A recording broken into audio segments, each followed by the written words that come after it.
Ladies and gentlemen, welcome to the first episode of our new podcast. Let's go. It's called Squad Goals. Now, normally in every podcast, there will be three of us. I will be your host, Gabe. This is my trusty brother and, guest knowledgeable soccer superstar, Seth. What's up, guys? Glad to be here. First episode, let's get it. Of course. And we will have our third member starting in the next episode. His name is Simon. He is our cousin. So be on the lookout for episode 2. But Seth, we have a loaded slate for episode 1. We do. The international playoffs. We do. And the international play has just started the break for 2 weeks in June. And Seth, we got a lot to cover, don't we? We do. I gotta say, we better buckle down because these next 2 weeks are just absolutely crazy and just packed with multiple different international friendlies, tournaments, World Cup qualifying. It's madness. It's a lot. So yeah, we got a lot to talk about, and we hope you guys enjoy our discussion. Yes, so normally this podcast is going to be about once per week, but due to a special, the special international break and the start of this podcast overall, you'll be having 5 episodes within these first 2 weeks for the international break. That is insane. And then we will go back to a once a week schedule. But Seth, yes. I think it's time to get started on some content here. Let's do it. Let's kick it off here. So for what I've learned recently is the third time in history. Yeah. We will be having the International CONMEBOL-UEFA Cup of Champions. The matchup is Italy versus Argentina. Kickoff time is 2:45 Eastern Standard Time. Yep. Seth, what do you got to say about this match? It's just crazy to me that this is only the third time in history this game is happening. And the last 2 times this game was held was back in 1985 and 1993. And France and Argentina, respectively, won those games. But it's crazy. 1993 was the last time it was held. Mm-hmm. What's that, 29 years ago? Yeah, just about. Yeah. That's absurd. Almost 30 years since we've had this game. It's nice to see 2 big giants in CONMEBOL and UEFA just coming back together, partnering together, being able to have a game like this, which just football fans around the world should enjoy. Yeah. So, like you said, Italy, Argentina. This is big. This is a big game here, playing for the Cup of Champions game. And I think we just got to address the elephant in the room and just quickly go over Italy's absolutely embarrassing collapse in World Cup qualifying. Absolutely brutal. Against North Macedonia. Oh, yeah. North Macedonia. That ain't it, Chief. I can't even... Still remember watching that game live. It was unbelievable. It really... March was wild. I couldn't believe it. We were watching the Portugal game. Expecting to face Italy in the next round. Yeah, we were like, oh, Portugal, Italy. That's what we were imagining ever since the playoff brackets were announced. Exactly. That's what everybody thought. Everybody would have bet anything on that. Mm-hmm. Nope, that didn't happen. That just did not happen. And then we ended up getting Portugal, North Macedonia, and thankfully Portugal took care of business like Italy should have. Mm-hmm. But the reason I bring that game up is it's just the second time now. Back-to-back World Cups. Italy have not qualified for. And in 2018, when Italy didn't qualify for the World Cup, that was the first time in 60 years. Wild. 60 years they didn't qualify. And now they haven't qualified back-to-back. Mm-hmm. That is insane. Honestly, I don't even want to know how Roberto Mancini, the Italy manager, was feeling, or the hate he was getting after that game. I don't even want to know. I don't want to be in his shoes. I don't want to know what the press was like or the newspapers were like the next day in Italy. That must have been brutal. But Anyways, now that we got that out of the way, we can kind of get into the game itself. I'm excited for this one. I am too. I mean, yes, Italy is not in the World Cup, lost to a team like North Macedonia. But they're still Italy. But they are still Italy. They are still a world-class team, 6th in FIFA's current world rankings. Right. I believe Argentina's 4th. I could be wrong, but they're right there next to each other.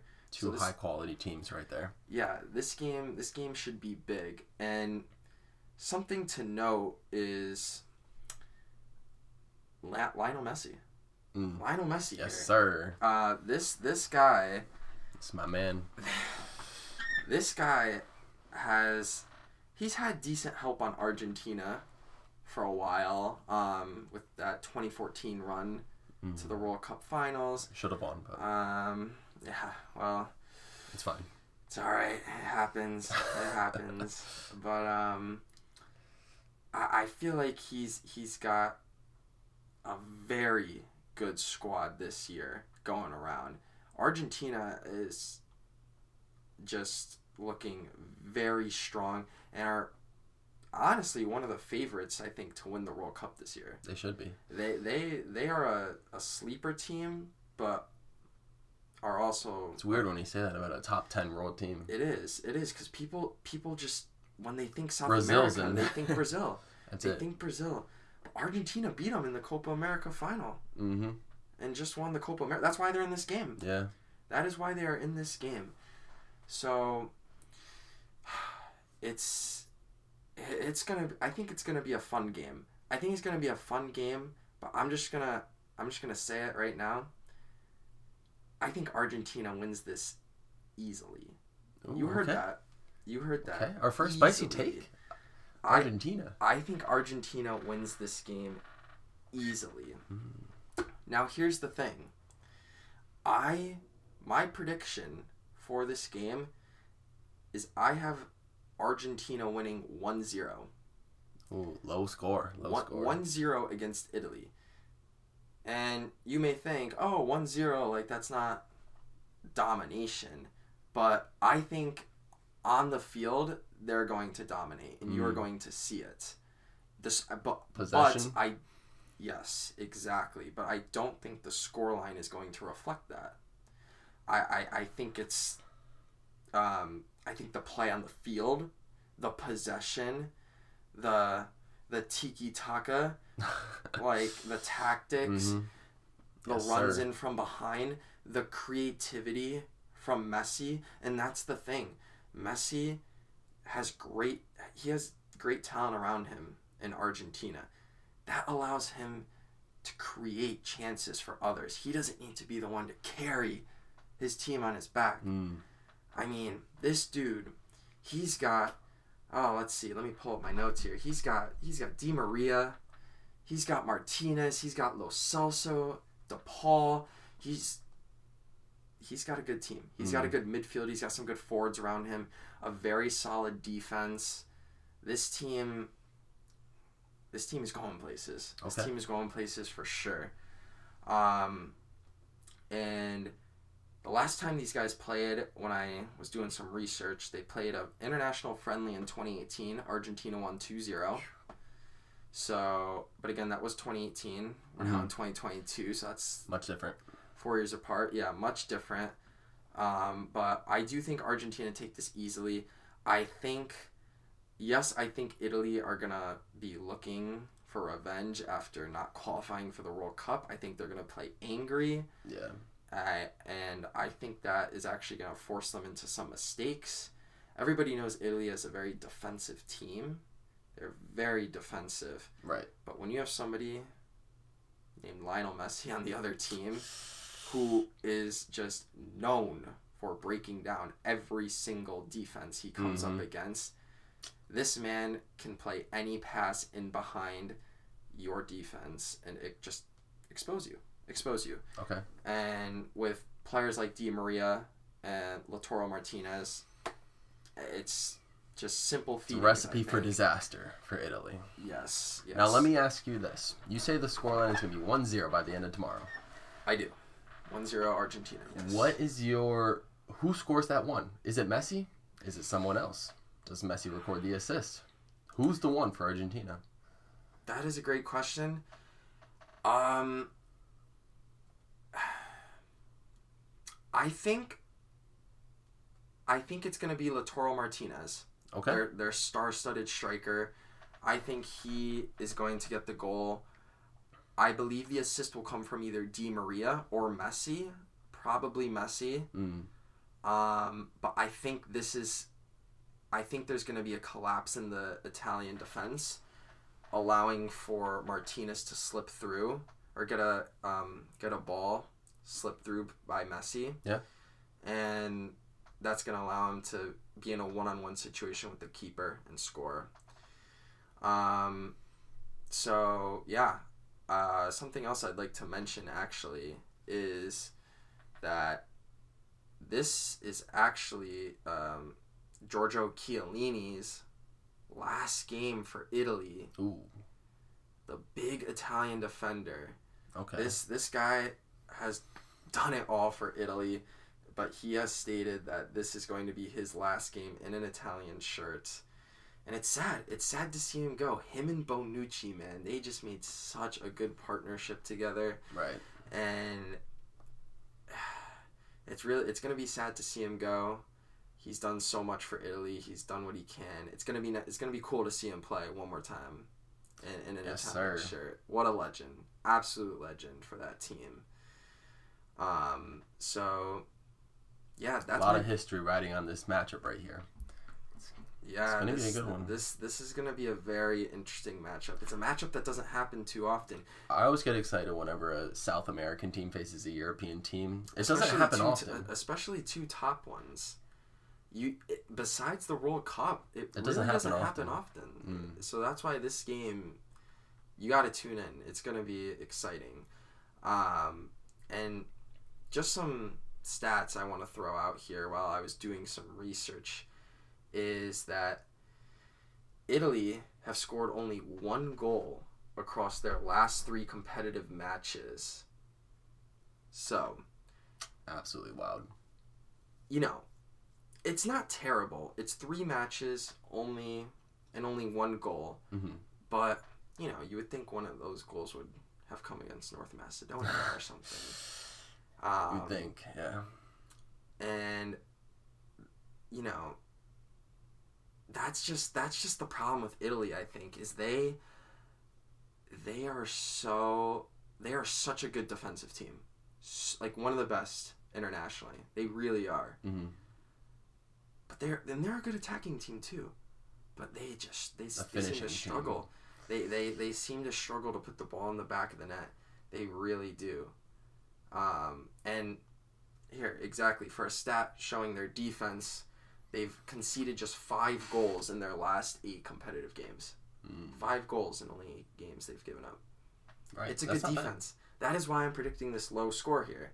I think Italy's attackers are going to struggle. They're going to struggle. Argentina has a very strong, firm defense as well. They're going to struggle. But Argentina, I think, has the talent and capability to just find that one goal. Yeah. And that's the thing is Italy. I don't think they're gonna have. If I remember right, I don't think they're gonna have Immobile or Chiesa, two of their biggest attacking players. Chiesa, who is absolutely huge in the Euros for them. What a player he is. Immobile, strong striker there, and I don't think they're gonna have them. So I think they're gonna struggle a little bit on the attacking front. Right. And now, just a couple of stats that I found about Argentina now, since I gave a couple about Italy. Had to make it fair, Mm-hmm. So Argentina have conceded 8 goals they've only conceded 8 goals in their 17-game World Cup qualifying campaign. That's not bad. 8 goals in 17 games. A goal every 2 games, pretty much. Yeah.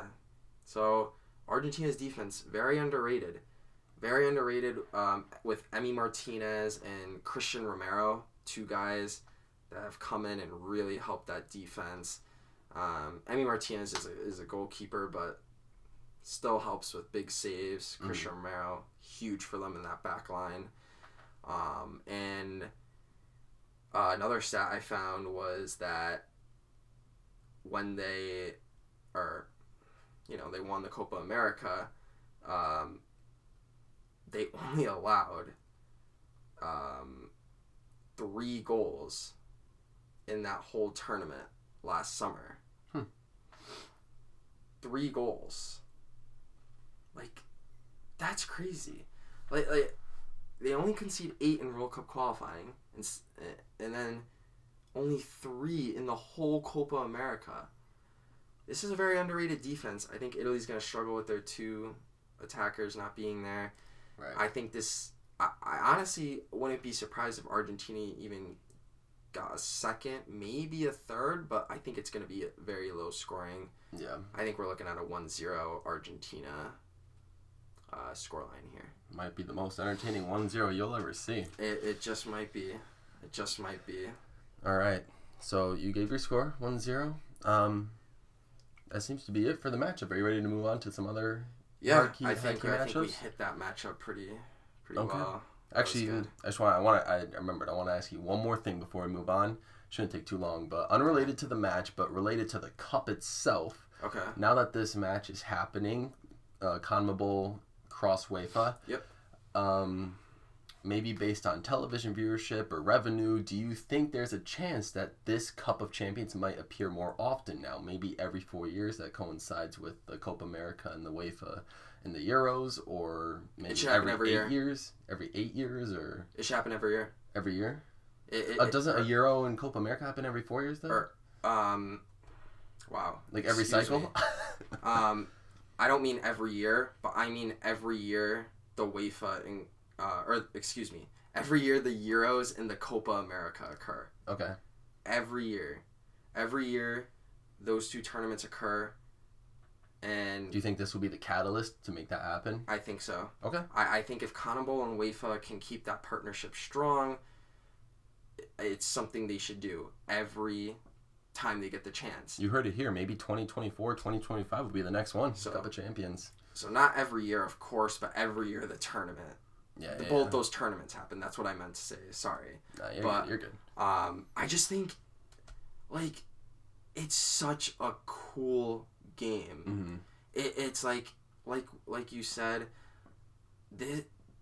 you don't get to see that often. You only see that in the World Cup, and the World Cup's once every 4 years. Yeah. Like, and, the Copa America winner and the Euros winner are usually going to be 2 very strong teams. Mm-hmm. So, these games could be crazy. I mean, think about it. We could be looking at one year, you could be looking at Brazil versus England, Brazil versus Spain, Brazil or Argentina versus Belgium, mm-hmm. Peru versus Denmark. Remember, Peru made the finals. Hey, man, anything's possible. But shout out to Simone. He's a Peruvian. He is a Peruvian. So, yeah, that is my answer to your question. Okay. Yes, every time. All right, so we spent a good quality amount of time on this Cup of Champions, but it's an important cup. It's only happened the 3rd time, so I figured we'd spend a good amount of this podcast episode talking about it. Yeah. Are you ready to move on, my guy? Let's move on. Let's get it. So there's a lot of other games happening and a lot of other tournaments starting up and finishing up this international window. Today, tomorrow, Wednesday, whenever you see this, is the big day.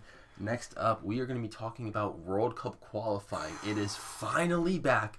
After the March window happened. Yeah. We got most of the structure, but we were all so contemplating and just anticipating the last 3 remaining spots.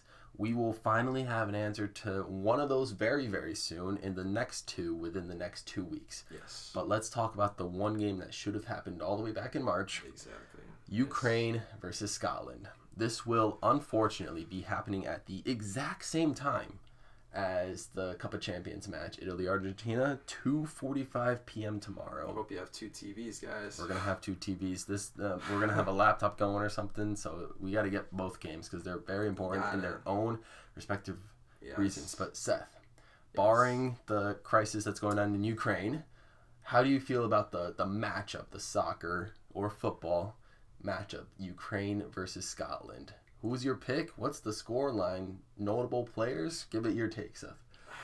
Yeah, so like you said, this game was originally scheduled to be in March, but of course, all our prayers are with Ukraine after Russia's invasion into their country. So because of that, the game had to be pushed back to June. Very understandable reason. Nothing to complain about there. So something to note here, though, is Scotland has home field advantage. Scotland is home in this game. It was supposed to be in Ukraine, but okay, I didn't realize Scotland was home this time. Scotland is home. But I don't think that's going to matter at all. And let me explain myself. The reason that's not going to matter is because I believe almost every single person besides Scottish fans will be backing Ukraine. That is true. In this match. Yeah, any neutral will be on Ukraine's Any neutral will be side. backing Ukraine. I think Ukraine is going to get endless support from everyone. Yeah. Everyone. Which makes me kind of feel bad because if Scotland wins, then people are going to be hating on Scotland. It might be bad. Yeah, I mean, you're right. And it's just funny because this home game for Scotland could almost feel like a home game for Ukraine. Yeah. Because of just the support they're going to get. You know, not sure how much support they'll get in stadium, but man, I'm sure they're receiving a bunch of love just over social media. And they deserve it, yeah. Everywhere. And of course, I mean, they didn't deserve what's being clearly happening to them right now. But yeah, I just think it's very interesting. It's like a very interesting scale almost of like. So do you think this who's might gonna be lead supporting Ukraine who? to the win, to move on? Because correct me if I'm wrong, wasn't Scotland's trip to the Euro 2020 like their first time in a major tournament in like a long, long time? I think it was. I believe you're right, but Ukraine made it pretty far in that tournament. If you in the Euros, in the Euros, I believe they made it to the quarterfinals. Actually, that does ring a bell. They had a pretty good trip to the quarterfinals. Let me tell you, I've been toying with this game for a while. I think it's gonna be very close. Going to extra time, maybe PKs. Well, now that you brought it up, I'll give you guys my score prediction. It's gonna be 1-1 in regular time. It's gonna go to extra time. It's gonna stay 1-1. We're going to penalty kicks, guys. Prepare yourself. We're going to penalty kicks. And honestly, I'm going with the fairy tale ending here. Okay. I think Ukraine is going to come out on top in penalty kicks. Okay. I won't give you a score on the penalty kick. That's very arbitrary. Won't give you that, but let's just say Ukraine wins via PKs. Yes. Okay. It's going to be 1-1 in regular time, but Ukraine is going to come out in PKs. Let's see if this man can tell the future. Alrighty. So, somebody I just want to point out is Zinchenko. Okay. This man, he plays for Manchester City. Manchester City just won the Premier League. Unfortunately. Yeah. But this guy's been receiving so much love and by his teammates, and he really is such a good player. He is a very good player. I believe he plays fullback when he's on Manchester City, but when he plays for Ukraine, I believe they play him in the midfield. Okay. And he creates for Ukraine. This guy is just like the heart and soul of Ukraine. Like, he is what makes them run. Like, he is their Lionel Messi, like, for Ukraine.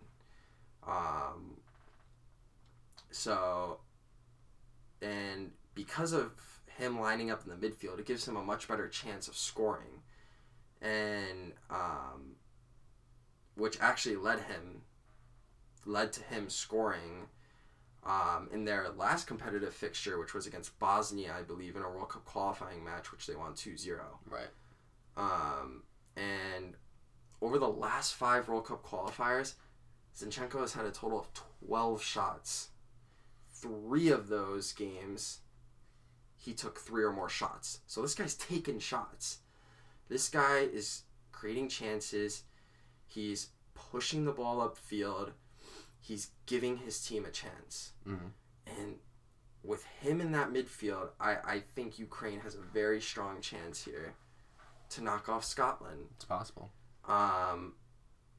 And even if he lines up on the left side, if they play like a 3-back system, Ukraine, he could still very easily find the back of the net. Oh yeah. That it's just how he plays, his style.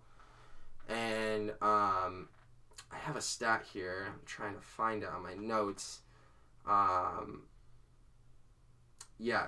So Zinchenko scored against Sweden with his only shot of the game in their Euro 2020 round of 16 meeting.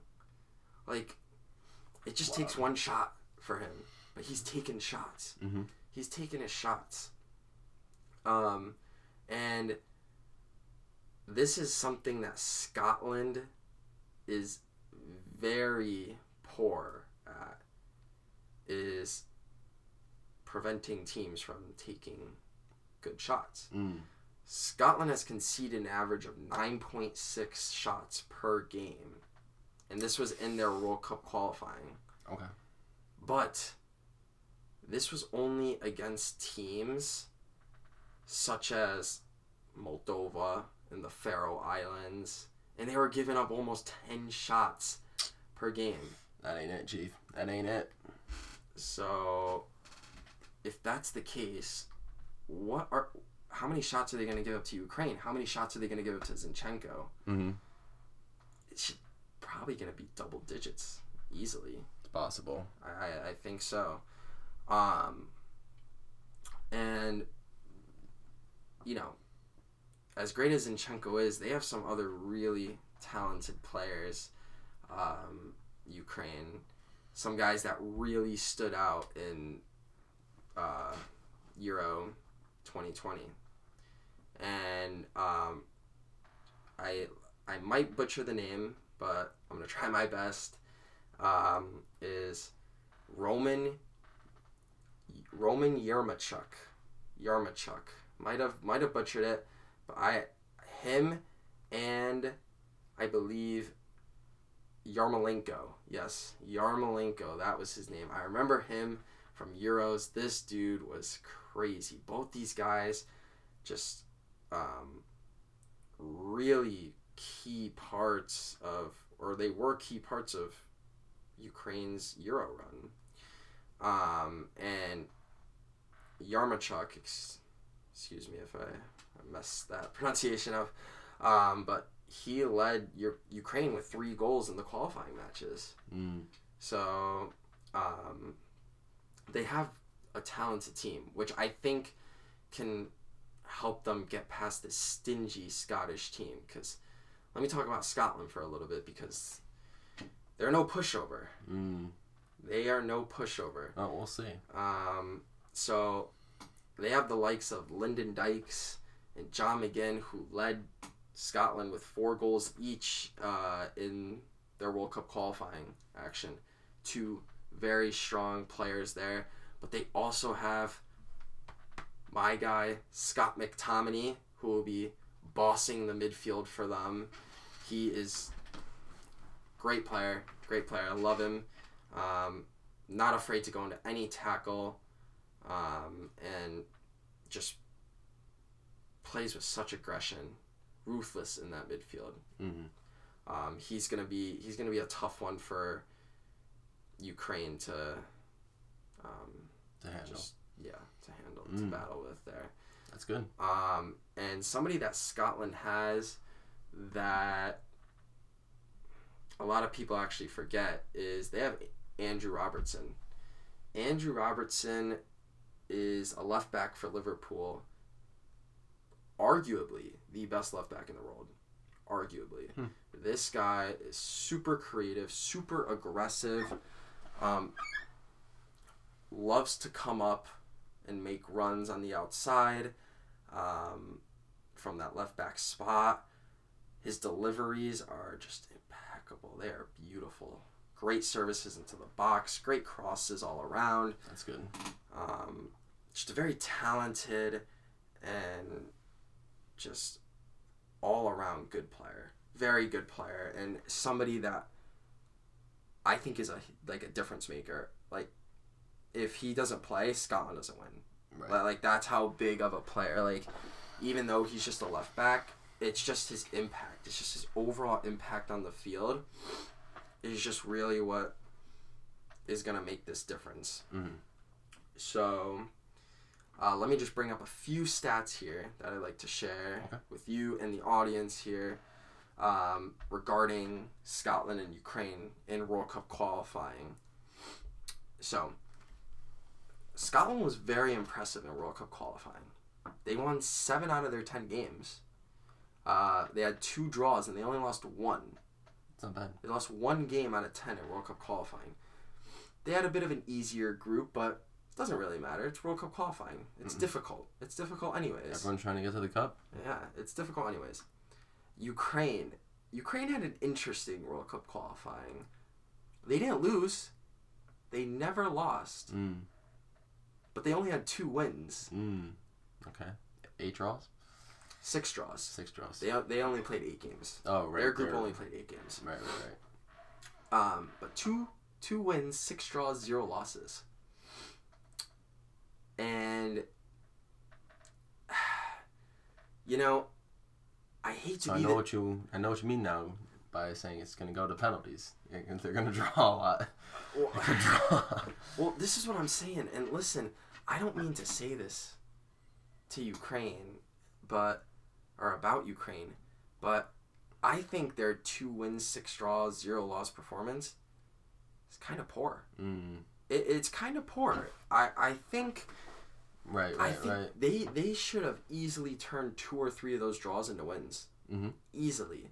Very capable. They just struggle to close games out, which is exactly the reason I think they're going to struggle against Scotland to close this game out, and it's going to go to penalties. It's possible. That's what I think. And let me share a couple other facts with you guys here.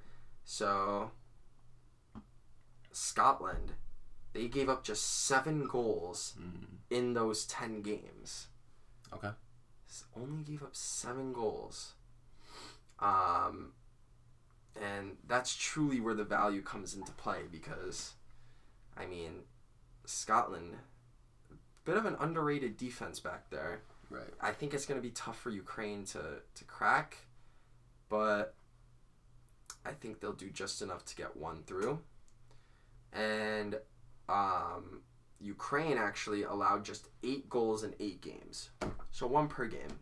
Okay. Ukraine has an okay defense, nothing special, but it's just so close. Like, both these teams are just like very evenly matched. Oh, it's like potato. Like, man, they are just right there. But this is the problem though. Like, Ukraine wasn't like that strong with their attack either. I believe, what was it? They scored 11 goals in 8 games, which is it's decent. I mean, a goal per game. It's decent, but for a team that got 0 losses, that is true. Come on, I know they tied a lot and drew, but I just think a little bit more quality in the final third is needed. Yeah. From their star players like Zinchenko, Yarmolenko. I just think a little more quality. Yeah. To finish. Yeah. And it's good that Zinchenko takes a lot of shots. That's what they need. Just keep taking shots. Hope they go in. But yeah, most of the firepower for both sides is just really in their midfield. This game is going to be won and lost. Well, not and lost or lost. Won or lost. Yeah, pretty much. In the midfield. Yeah. Midfield will dictate the game. And I think because of that, this game's going to be more possession based, and it's not going to be a very pacey game. Right. I don't think we're going to be seeing like counterattacks after counterattack. Like I think we're going to be seeing just like Scotland has possession for a while, and then Ukraine has possession for a while. So, yeah, that is my take on Scotland, Ukraine. Scotland, Ukraine. Just to reiterate, I'm going with the 1-1 draw. Ukraine to PKs, or both teams to PKs, but Ukraine comes out on top after PKs. Well, let's see what happens. We will have results and analysis for you guys on the next episode about these games that we're predicting, and to see whether or not Seth got his guesses right, and what he expects from them going on in the future.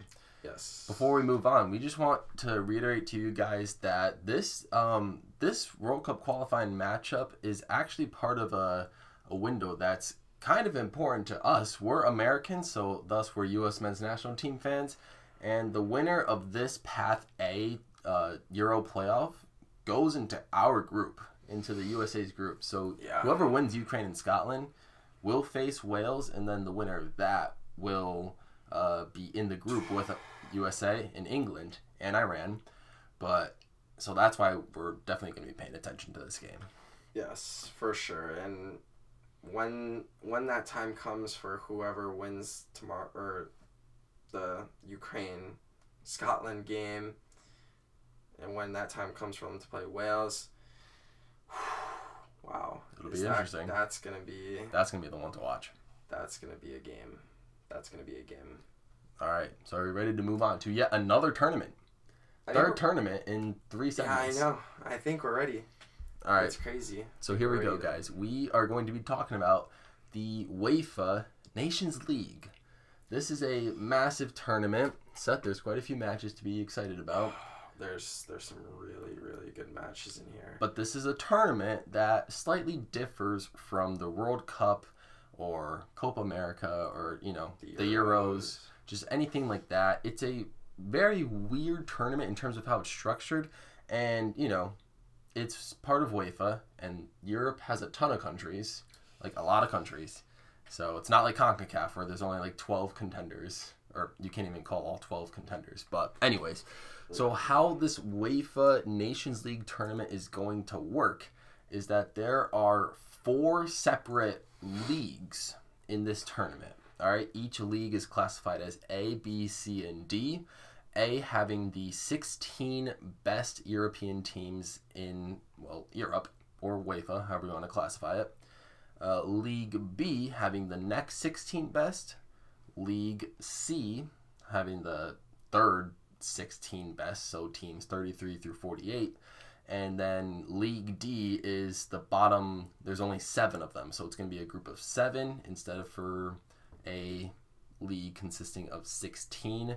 So those are the worst of the absolute worst. And then within each league, it's going to be split up into 4 groups. So in League A, there will be an A1, A2, A3, and A4.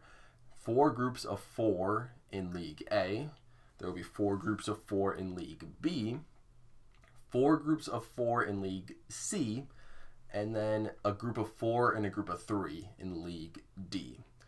And this is kind of like, some European club rules where whoever gets last place in the group will actually be relegated down to the lower group. But first, the winners of Group A, the best of the best in the UEFA Nations League, will go to the semifinal playoffs, which won't happen until June of next year, of 2023. It's crazy. They're going to do all these group matches now, but they're not going to play the semifinals until next June, which is weird. I don't understand that, but, hey, it is what it is. So those are the winners of each of the 4 A groups. But the 4 teams that come in last place in the A group, in the A groups, I should say, will face off each other in a playoff. And, whoever loses those matchups will be relegated down to Groups B, and that will occur for every single group. Right. Group B, there will be 4 winners of Group B. They will move up to Group A. Or yeah, I should reiterate that the Group A teams don't actually go into a playoff. All 4 of them just move down to B, while the 4 Bs go up to A. And then same with C. The winners of C will move up to B, right, while the bottom 4 of B will move down to C. Yeah, I was gonna say, I was like, wait, there's a playoff for the losers? No. Like... There's a playoff for Group C to get into D, and the reason is because there's 4 Group C's, 4 groups in C, and only 2 groups in D. So there'll be 2 D winners that go up to C, but there'll be 4 C C losers. Makes sense. Yeah. So the 2 losers. Guys, I'm learning something. Yeah. So then they'll play each other in Group C. The 4 bottom teams will play each other, and the 2 losers of Group C will go down to Group D for the next UEFA Nations League. And I've heard that, based on the articles that I've read, that this will also have implications on Euro 2024 seeding, or potentially the World Cup qualifying and World Cup playoff routes for 2026, which will be here in America, or North America, I should say. But Seth, that is a breakdown of the UEFA Nations League. We have one match that kicks off today on Wednesday when you guys watch this, and a few matches that we'll talk about that kick off on Thursday. Yes. Seth, you want to talk about those 3 matches? Yeah, let's get right into it. So the first opening game in the UEFA Nations League, Poland-Wales. Poland-Wales. So I'm gonna... Noon Eastern Standard Time for you guys, just letting you guys know. Yes. It's the first game. And I'm going to give you guys my prediction just right off the bat. I'm going with a 2-2 draw. 2-2 draw here between Poland and Wales. I think this is going to be a great game. Underrated game, actually. These 2 teams, I think they're actually like only 2 or 3 spots off each other in the FIFA World Rankings. They seem pretty evenly matched. They are very evenly matched, and I think Wales has a slight edge. I think they have a little bit more talent than Poland, but Poland has Robert Lewandowski. This is true. Poland has Robert Lewandowski, and never underestimate the goals that this man can score. Nope. He is a goal scorer, pure-hearted goal scorer. So I think, and let's not forget Wales has Gareth Bale. Wales does have Gareth Bale. Don't know if he can match Lewandowski, though. But, well, I'll get to Gareth Bale in a little bit. Okay. But sticking with Robert Lewandowski, there's been some news recently that he is done with Bayern Munich. Yeah, he's done with Bayern Munich, wants to leave. His club team. Yeah, he doesn't want to be there anymore, and Barcelona are very interested in him. There's been no confirm about a signing, because, God, I feel like Barcelona are still in so much debt. I don't even know how they would be able to sign him, but all we know is he's playing somewhere else next season. So, Manchester United, you never know. I highly doubt it, but that would be great. Oh man. And no, it's just, as we're Polish, we're big Poland fans, and I'm just hoping that this outside drama with Lewandowski and Bayern Munich and Barcelona and whoever else is involved in this party doesn't affect his play on the pitch in this Nations League. I hope he's able to just stay focused for his national team, and just play like a world-class striker we know him to be. Right. Because without him, Poland they don't have much. They don't have much. But one person I would also just like to mention, just as an MLS fan, as a New England Revolution fan, is Adam Buksa. Hey, that's our boy. Adam Buksa.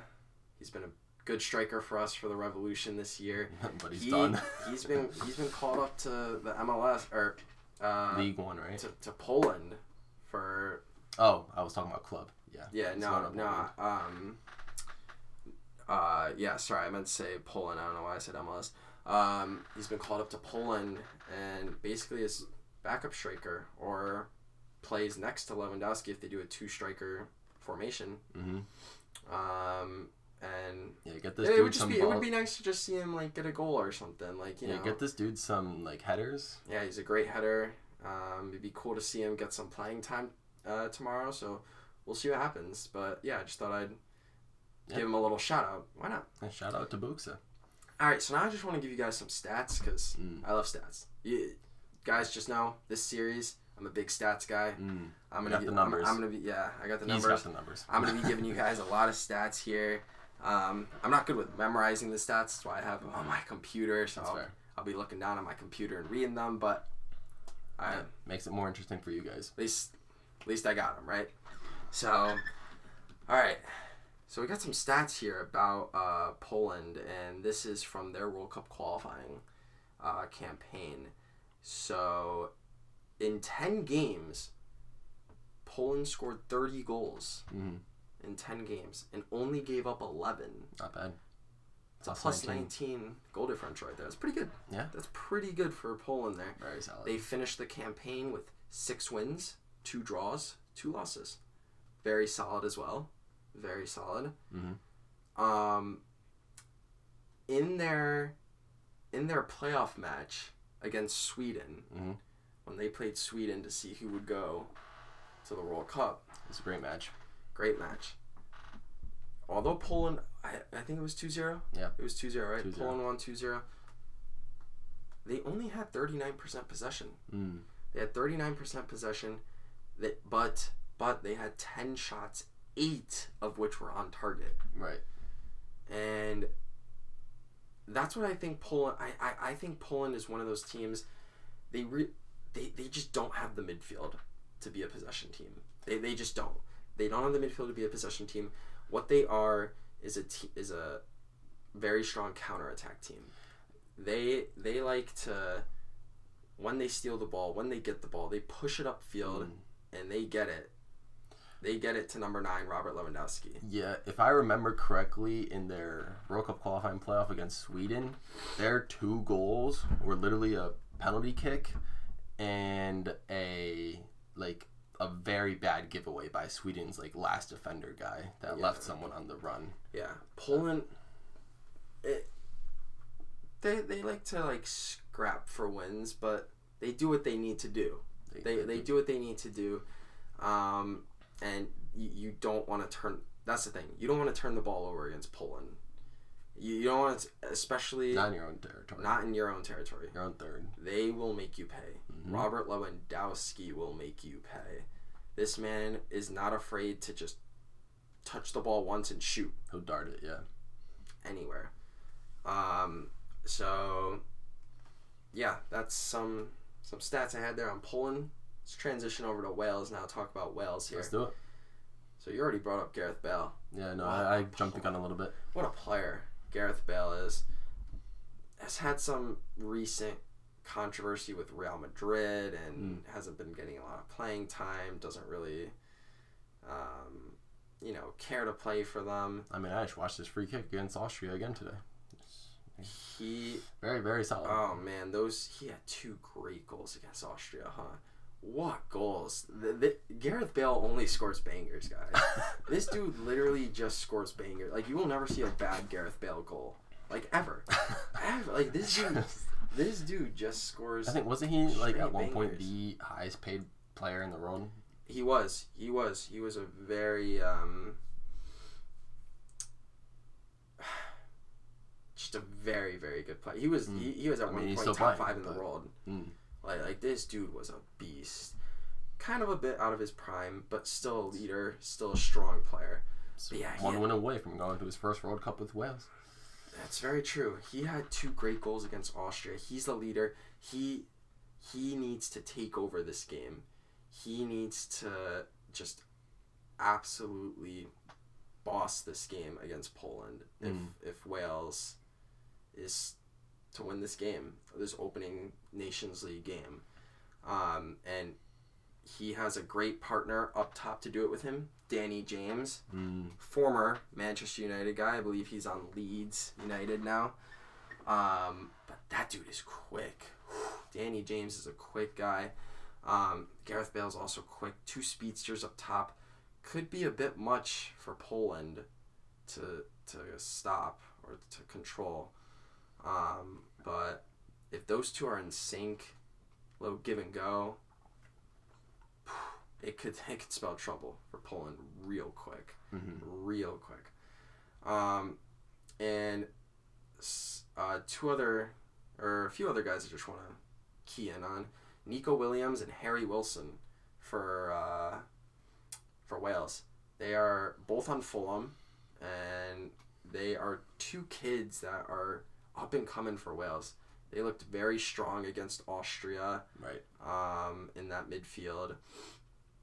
Nico Williams playing on the left side. Harry Wilson more central.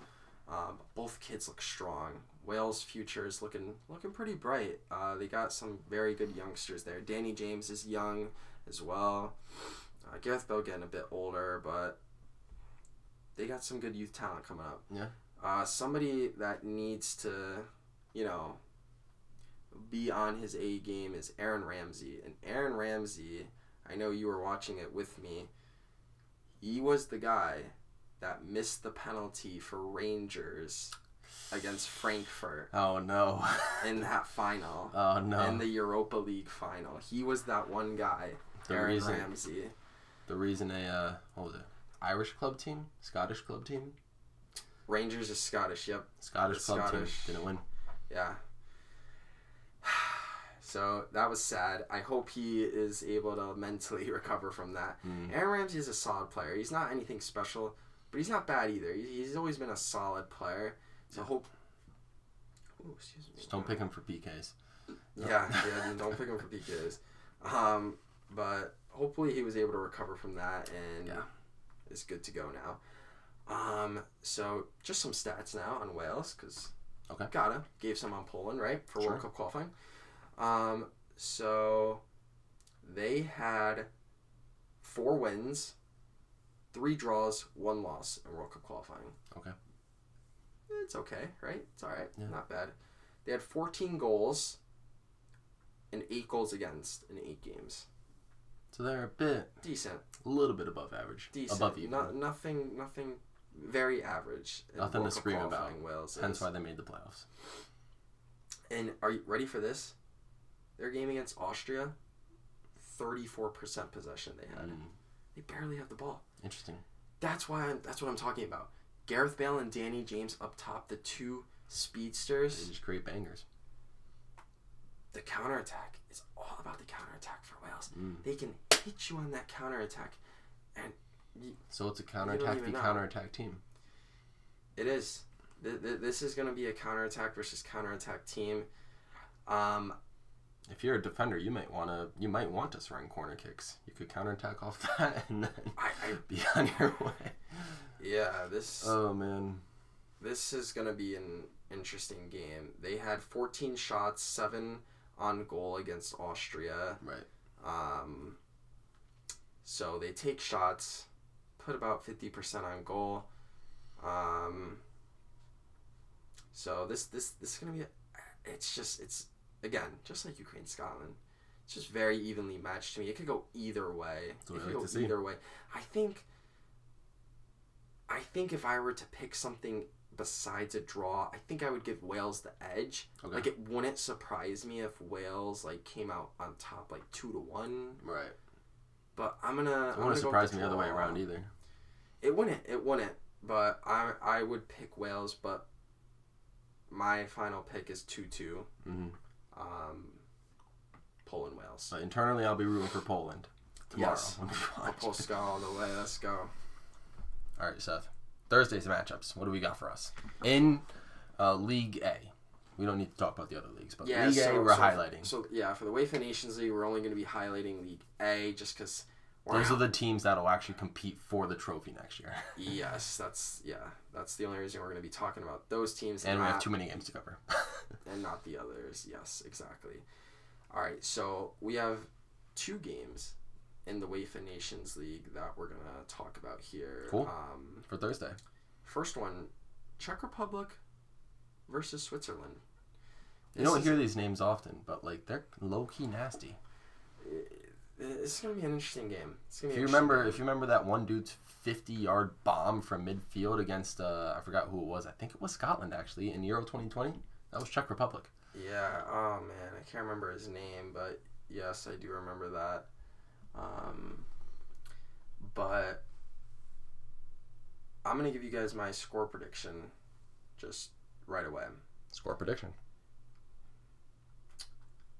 I'm going with 2-1 Switzerland. I like it. 2-1 Switzerland. I think Switzerland can get this win here. And let me go into the stats and explain why. So, Czech Republic. They finished third in World Cup qualifying in their group. In their group, they finished third. They had 4 wins, 2 draws, 2 losses. 14 goals for, 9 goals against in 8 games. Pretty average. Yeah. Pretty average. In their playoff semifinal against Sweden, which they lost, if we remember. Right. They had 43% possession. They had 10 shots, 2 on target. Just a very... Czech Republic is just a very average team, in my opinion. I think they're a little bit above average, but they're... the Czech Republic is just one of those teams that can beat any team in the world on any given day. Yeah. But can also lose to any team. Yeah. On any given day. Yeah. You never know what to expect from them. That's the Czech Republic. And they have a great leader in Thomas Souček, great midfielder. And he's going to need to be on point in this game if they want to scrap this win here against Switzerland, because Switzerland are no pushovers. Let me get into Switzerland now. Okay. Switzerland, they finished first in their World Cup qualifying group ahead of Italy. Oh, yeah, they're the reason Italy. They're the reason. They're the reason Italy is exactly. But hey, you got to be the best, right? And Switzerland proved that. Yeah. 5 wins, 3 draws, 0 losses in World Cup qualifying. Nice. 15 goals, only 2 against in 8 matches. Stellar defense Switzerland had in that World Cup qualifying campaign. Like it. Mm-hmm. They looked good. And they had an international friendly in March, late March, against England. 48% possession, very respectable against England. 12 shots, 4 on target. So to me, this team, I just think it's a bit better than I was about to say Hungary. It's a bit better than Czech Republic.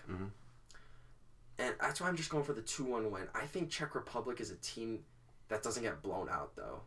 They're not a team that really gets blown out, in my opinion. They stay in games. But I think Switzerland just has a little too much firepower. I don't think Hungary has the attack. Czech. Did I say Hungary? Yeah. Oh, man. This is late at night, guys. We might get delusional. I don't know what I'm talking about. Jeez. Czech Republic, I don't think they have the attack to really break through Switzerland's defense. I think they'll be able to scrap 1 goal in the game, which is why I'm saying 2-1 Switzerland. Just because they keep it close. Yeah. But I think you got Granit Xhaka and Shaqiri on Switzerland. 2 veterans, Nasty. 2 leaders who have been doing it for a while.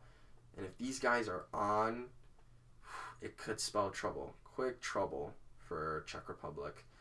And because both guys, midfield guys, and just if they have time to be creative on the ball, play passes in behind, over the top, could spell quick trouble for the Czech Republic. So I think this is going to be a very interesting game. I could see it being a draw, but I personally just think Switzerland just has honestly quite a bit more talent than the Czech Republic, but Czech Republic are just a tough team. They are just a tough team. They're aggressive. So I think it's going to be very close. We're going to go 2-1. Final score, Switzerland. Okay. So I think there's another game On the UEFA Nations League, yep. We do. And I figured you'd want to talk about this one a little bit more. Yes, this game right here. This is the game of games. Like, we got Spain-Portugal, guys. Mm-hmm. Spain-Portugal. Classic. The classic international rivalry. I'm a huge Cristiano Ronaldo fan just in general, so I'll be rooting for Portugal. This game's going on at the exact same time as Czech Republic versus Switzerland, so it's safe to say I think we know which one's going to go on the big screen. Yes, for sure, for sure. We'll be watching both games, but might be paying a little more attention to Spain-Portugal here. Let's dive into some stats, shall we? All right, let's start with Portugal here. They've got someone special. Well, before we get into that, do we remember... Was it 2018 World Cup? Oh, yeah. Spain-Portugal. They had, what was it, 4-3? 3-3 draw? 3-3 draw. Classic match. Do you know who scored all 3 goals for Portugal? There's only one man. There's only one man. His number one. Cristiano. Okay. I don't want to start controversy. I could save that for another episode. Cristiano Ronaldo. Yeah.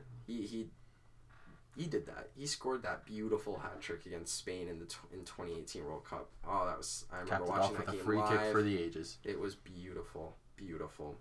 So now let's get into some stats. Portugal. They finished second in their World Cup qualifying group behind Serbia. Made him a bit nervous. It did. It made for some nervous moments. They luckily got through, but it did make for some nervous moments. They had 5 wins, 2 draws, 1 loss. So not bad. But not just great. Not good enough. Not good enough. They had 17 goals for, 6 goals against in 8 games. So they were a bit above average. Pretty solid. So I'm going to talk about their 2 two playoff games. Yeah. Their semifinal game and their final game, excuse me. Their semifinal game against Turkey. Oh, this was something. 59% possession. They had 16 shots, 8 on target.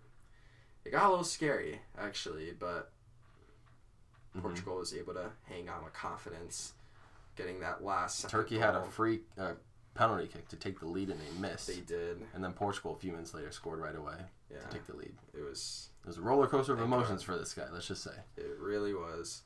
It really was. Can you imagine a Turkey versus North Macedonia final? That would have been very sad. Very, very sad. Maybe it's best not to think about it. All right, Seth, what else you got? So, in their final game against North Macedonia, they had 64% possession with 11 shots, 3 on target. That one was a bit more one-sided. So, Portugal definitely were more commanding. North Macedonia had their moments, but Portugal were in control. I believe Bruno Fernandes scored the 2 goals. I think you're right. My guy here, Manchester United legend, scored the 2 goals against North Macedonia to get us through. But man, let me just list you guys off some names here. It's literally gonna be like the whole squad, but like Portugal has got some talent. Cristiano Ronaldo finally has help. After all these years, Portugal is finally shaping in to a very top tier team. And if their coach can figure out how to play them all properly, watch out. Watch out. This team will be very dangerous. Let me just list off some names real quick. We have, of course, Cristiano Ronaldo. We got Bruno Fernandes. We got Diego Jota. We got Otavio, Bernardo Silva, Moutinho, Cancelo, Nuno Mendes, Pepe, Ruben Diaz, João Felix, Mateus Nunes, Rafael Leao. Like, the list goes on and on. Ronaldo has help. He just, so defense is strong. Ruben Diaz and Pepe. I mean, Ruben Diaz is what a defender for Manchester City. He is one of the best in the world, honestly. Great center back. Pepe is just an absolute tank. Nuno Mendes, beast, young kid coming up, looking very good. Cancelo, very good defender. Moutinho has always been solid in the midfield. Bernardo Silva, What a player. What a player. Underrated big time for Manchester City. Great player he is. Otavio, young kid coming up. Diego Jota just adds that spark. What a player for Liverpool he is. Same with João Felix from Atletico.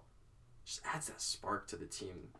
And then Bruno Fernandes and Cristiano Ronaldo, the team leaders for Manchester United and for this Portugal team. This team is looking stacked. They're looking very stacked. And I'm very excited for this game because let me get into Spain now because Spain, they also have a squad.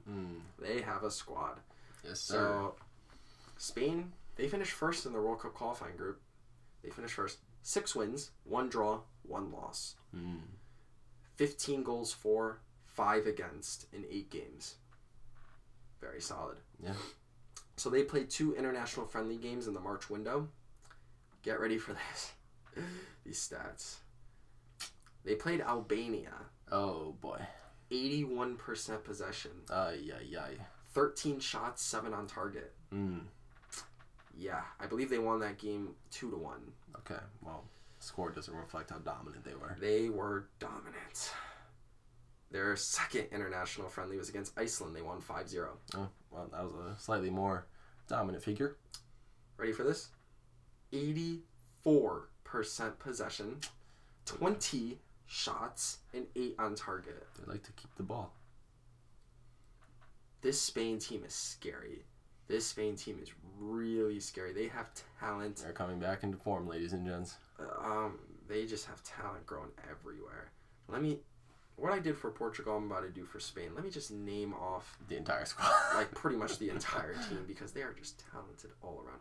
We have Alvaro Morata, Ferran Torres, Pablo Sarabia, Dani Olmo, Yermi Pino, Gavi, Carlos Soler, Pedri, Rodri, Dani Carvajal, Ashbili Quetta, Marcos Alonso, Jordi Alba, Eric Garcia, Paul Torres, Koke, Llorente, and Laporte. Holy cow, this team is just insane. I mean, Morata, he's a solid striker. Nothing crazy, but he gets the job done. Ferran Torres, great player. What a player Ferran Torres is. Pablo Sarabia, good player as well. Nothing crazy, but good player. Dani Olmo has been coming into his own form, into really good form. Like, this guy has looked very strong for RB Leipzig. Has looked good for Spain in the past. In the World Cup qualifying, he looked good. Yermi Pino, great player. Gavi and Pedri, these 2 Barcelona midfielders, they're just kids. I think Gavi's 17, Pedri's like 18 years old. These kids are on crack. They are insane. Such talent, such vision, such precision on the ball. Great ball movement, great tiki-taka. Just so good. So good. Carlos Soler, decent player. Rodri, very solid center defensive mid. One of the best in the world. Very good. Dani Carvajal, still a world-class right back. Just very good for them. Ashbili Quetta and Marcos Alonso, just world-class as well. Very strong fullbacks. Jordi Alba also has just, for Barcelona, just always been a world-class fullback as well. Very talented. Great deliveries, great crosses. Eric Garcia and Paul Torres, great center backs. Paul Torres for Villarreal, Eric Garcia for Barcelona. 2 very strong, young, up-and-coming center backs. Koke, Llorente, Laporte. Don't even need to explain them. Great players. This Spain team just has options. They're loaded. They really are loaded. Both teams. This is going to be a battle. Did I give my prediction? I didn't give my prediction. You didn't give your score. I didn't give my score prediction. What's the score going to be? So, man. Listen, this game is going to be very interesting because both teams have such great young talent, but they also have such good veterans as well. Veteran leaders. Both teams are very similarly built, in my opinion. And they both have such good defenses, but I think their attacking is just so overpowered that this game could get a little out of hand in the score. I'm going to go 8-4. Okay, not that out of hand, but I'm going to go 3-2. Cristiano Ronaldo and Portugal. Okay. Are winning this 3-2. And let me explain why here. I just think, like I said, I think the attacking is just going to overwhelm both defenses. I think this is going to be a scoring frenzy. And it's just something about Cristiano Ronaldo playing Spain. Like, this man just loves to play Spain. Yeah. And just pops off against Spain. And I think Portugal are going to be a bit upset that they had to go through that playoff run to get to the World Cup. Yeah, we'll even see. though they made it. But I think I just think they're going to fight really hard for this win. Spain has been able to relax. They got easy wins over Albania and Iceland in their last games. Like, they haven't really had a Don't think they'll have 81% precision this time. No, I don't think they've had a true test in a little bit. So I think Portugal's going to capitalize. I think Spain's youngsters might make a couple mistakes, lead to some... Portugal is one of the best counterattack teams in the world. You do not want to get counterattacked by that team. Nope. And I think Spain's youngsters, just not playing as a unit against a top team in a while might just throw them off a little bit. But I still think Spain is really tough, and they're going to keep it close. And this game is just going to be a scoring frenzy. I got 3-2 Portugal here. Alrighty. I think Ronaldo will get 1 goal out of the 3. Hopefully more, but I think he will score in that game. Alright, well, tune into episode 2 to see if Seth was right. And you better tune into that game as well. Thursday, 2:45. Yes, sir. Well, Seth, I think, based on our schedule, it seems like it's time to move across the pond, right? It is time to move across the large pond. Alright, so us North Americans, and, Americans, we spend a lot of time in the CONCACAF region of clubs and nations and teams. And, well, just like UEFA, as they're having their Nations League, CONCACAF is also having their Nations League. Yeah. Defending champs, United States. Gonna see how that goes. Yes, sir. But we're only going to be talking about one game today. CONCACAF does not have as many nations as Europe, so their games are a little bit more spread out. But so we're just going to talk about the opening game. We're talking about the opening game tonight. Nothing too crazy, but... 2 teams with a little bit of drama with that World Cup qualifying spot. Yeah. All right, yeah, so... Thursday at, what time? 7:30 p.m. is that game. Awesome. All right, so we got Costa Rica versus Panama. 2 Central American teams. Underrated. Probably 2 of the best Central American teams. They might be the 2 best Central American teams, I think. They might be. It's possible. They just might be. So... let's talk about this real quick. All right. This is going to be long. But let's just talk about this briefly. Yeah. So Costa Rica, they finished 4th in World Cup qualifying by 4 goal differential. Yeah. 4 goal differential. They came this close to passing the United States.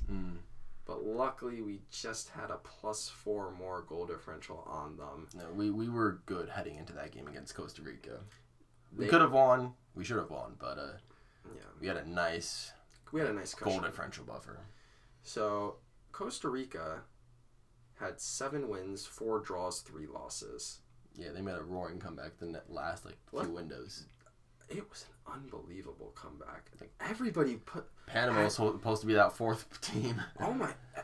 At the first half of the World Cup qualifying, everybody had Costa Rica dead in the water. Yeah, it was. Everybody thought, yeah, Panama's got 4th place locked up. Costa Rica's they were in 7th, 8th place. They're done for. Second half. I don't know. And Costa Rica did not lose a game. Yeah. And they just came roaring back. They went from 7th to 6th to 5th. They scared us a little bit. Panama. They surpassed Panama with 2 games to go still. It was unbelievable the comeback they made. Yeah, you're welcome. US beat Panama 5-1 in that second to last qualifying game as well. It was unreal. It was really unreal. And in the World Cup qualifying, they had 13 goals for 8 goals against in 14 games. So not great, but like a lot of those goals for came at the back half. Yeah, the fact that they didn't have more goals for than games showed how much they struggled in the beginning.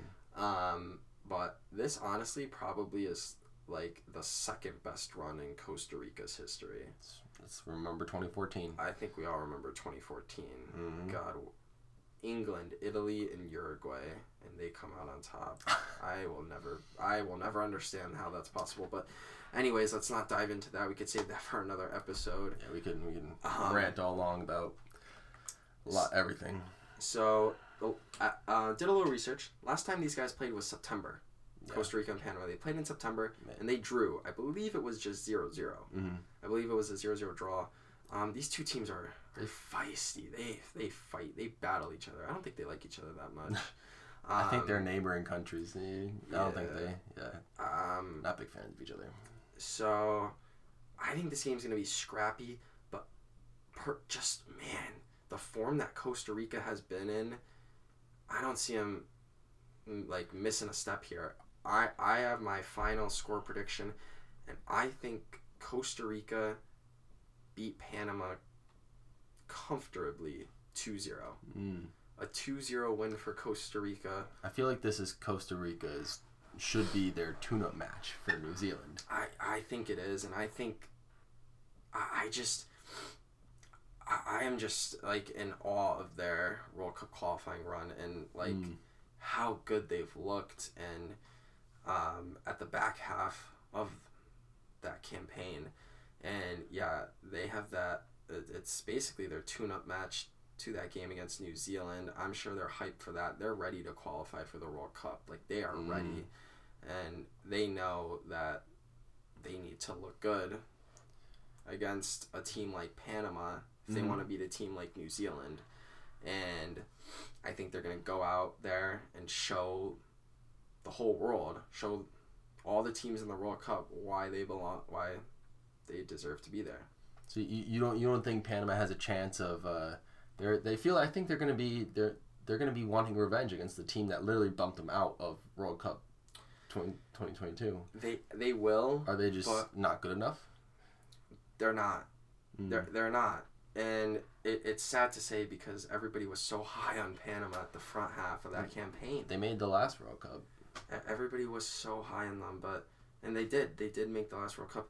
But I just think the form that Costa Rica's been in, it's too much. The players they have now, everything's just coming together. The chemistry, the tactics, the play, the goals, it's coming together at the perfect time. And I just don't think Panama can keep up right now. I just don't think they're in the right state. And I think they'll give them a decent game, but I still think Costa Rica wins this comfortably. Okay. 2-0. 2-0 Costa Rica. All right. And that's going to do it for CONCACAF Nations League for this episode. We'll have plenty of other games to talk about for the CONCACAF Nations League going on within the next 2 weeks. Yes. Episode 2, you'll see more talk. We have a bunch of games to talk about episode 2, so make sure you stick around for that. And subscribe to the channel if you haven't already, if you made it this far into the podcast. But we've just got one more game to talk about, and then a quick rapid-fire segment, and then we're going to call it a podcast. Yes. And it is our hometown heroes, the United States of America. They're going to be going up against Morocco in an international friendly tonight on Wednesday, 7:30 p.m. Yes. Seth, is there a little bit about this game you want to discuss? I mean, we're USA fans, so got to give them a little bit of the spotlight. There's a little bit I want to talk about. It's only a friendly. It is only a friendly, so I don't want to dive too deep into it because we know how teams are in friendlies. Never fully play their A team. Yeah. They're trying out different tactics. They're trying new players in different positions. Just it's different. Like it's different than a tournament game. It's different than a cup game. But I do want to talk about it. Yeah. Because it's the USA. It is the USA. They haven't played since March. Morocco's new. Like we don't play a team like Morocco. Like when's the last time the US has played an African team? Yeah. I don't think we've played an African team in a while. Yes. And I think we've only ever played Morocco once before. I might have to look that up. Somebody in the comments, let me know. Yeah. But I think USA have only ever played Morocco once. I think they lost, but I could be wrong. So, I'm gonna give you guys my score prediction just right off the bat, and then get into a little bit more of a analysis into why I think this score prediction. So I'm gonna go with a 2-1 victory for the USA. Yeah. 2-1 victory for the USA. Makes sense to me. But in no way will we dominate. In no way will we dominate. It will be close. It will be very close. So, reading some articles, Greg Berhalter, he, if just in case the audience doesn't know, he is the USA our manager, our coach. Yes. He's actually confirmed that Matt Turner is starting tomorrow in goal. Nice. For the New England Revolution, man. He also confirmed that Aaron Long and Walker Zimmerman are starting at center back. Two very solid players. Yeah. Aaron Long coming back from I can't remember what injury, if it was ankle or what it was, but he's coming back from a big injury, so it's good. Good to get him back. Excuse me. Good to get him back. Yes. So I actually made I made a predicted lineup, and I also combined this with a couple of other predicted lineups that I saw and just went with what I thought the USA are going to roll out. This is excluding Matt Turner, Aaron Long, and Walker Zimmerman, the two starting center backs. So this will be 8 people. So I think our fullbacks will have Antoine Robinson and DeAndre Yedlin. Okay. Will be our starters there. I think we'll have Tyler Adams, Brendan Aronson, and Yunus Musa, who in the midfield. And man, Yunus Musa, dude, this guy is a beast. Holy! Glad to hear it. this guy, just seeing him on the ball in the World Cup qualifying matches for us, he just brings something different that not even really Christian Pulisic has or Weston McKennie. It's just a new swagger on the ball, a new toughness, a new confidence, it's like a mini Kylian Mbappe out there just running on that ball, nobody can get near him. I think he's gonna be a really key player. I think he's the X factor. He's the X factor for the U.S. in the upcoming World Cup. That is my take. You heard it here first. Let's hope he takes him. So let's hope he gets selected. Yunus Musa, this kid is something special. If he plays tomorrow, which I think he will, watch him. Watch him play in that midfield. He is a strong player. And then up top, Christian Pulisic, if he's going to play, I think he'll be up top, of course, with Jesus Ferreira and Timothy Way. Timothy Way is a very strong player. Still coming into his own a little bit, but I think still trying to find his part on the U.S. team. But yeah, he's a strong player, and I think he'll be a big help to us as well. But then off the bench, I think we got a few people that could come in and help. Or these guys could potentially start as well. But people that I think will probably come off the bench, I got Kellen Acosta, Luca De La Torre, Paul Arriola. I've got Jordan Morris. And then we got these two kids that have just been called up who have apparently looked very impressive in training from articles I was reading earlier. Malik Tillman, or Tillam, I don't even know how to say his name, honestly. Correct me. Somebody tell me how to pronounce his name. Yeah, right. I might have spelled it wrong on in my notes, so my apologies there. And Haji Wright, who I guess Weston McKennie and Christian Pulisic played with in the USA's U17 team, and they're really looking forward to having this kid. He's a forward. That's good. Looking to have him on the team as well. And both those kids look very impressive in training, so hopefully more youth can come in and help build this USA team even more. Yeah. I mean, we have just gone straight youth now, and I think it's working out really well. Yeah. And I also forgot to mention that I think Greg Berhalter said that Weston McKennie is going to get 20 minutes tomorrow. Okay. I think he's going to play 20 minutes. Okay, because he's like just coming back from a broken foot. Yeah. So he's you're just gonna take time to heal that. But that man is gonna be he needs to be healthy and ready because he is a big player for us in that midfield. We need him desperately. So yeah, I think our team is gonna look strong. I think I love the direction we're going. Youth. And it's the next generation. A couple veterans, like a few veterans to, of course, help us out. Oh, yeah. But yeah, next generation, we're ready. We're looking forward to just directly forward to the World Cup. Yeah, that's pretty much what we got our eyes on. And we want to go in there and show them that even though we're one of the younger teams there, we're going to make a run. And the way to do that is to show it against teams like Morocco, who are also in the World Cup. Mm-hmm. So, yeah, I just want to say that I think we are a bit fortunate for getting third place in the World Cup qualifying. I will say that. I think I think there was a very good chance we could have slipped to fourth. I think we kind of fell off at the end. There was also a solid chance we could have gotten second. Mexico fell off a little bit too. They did. Anything could have happened there, but I think we fell off a little bit, and it could have cost us. We had a nice cushion for the first couple of windows, but yeah. We didn't really take care of business early, and we left points on the table. Like, we drew games that we probably should have won, vice versa. Yeah, exactly, and yeah, I think we just have But hey, any means necessary. We got there. And I think we just have a good team heading into these friendlies, heading into this Nations League that can hopefully take care of business against Morocco tomorrow. But let me talk about Morocco just a little bit because this team's no pushover. Not at all. Can we just note that Morocco went 6-0-0 in World Cup qualifying? Yikes. 6-0-0. So no draws or losses. And can we also note in those 6 games they scored 20 goals and conceded 1 goal.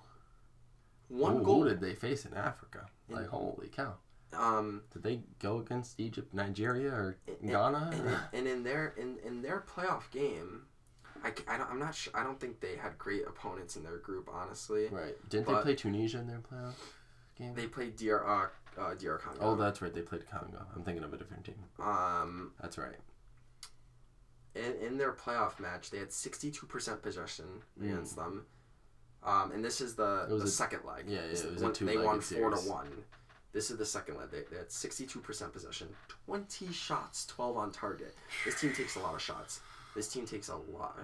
Yeah. And they have a world-class player in Hakimi.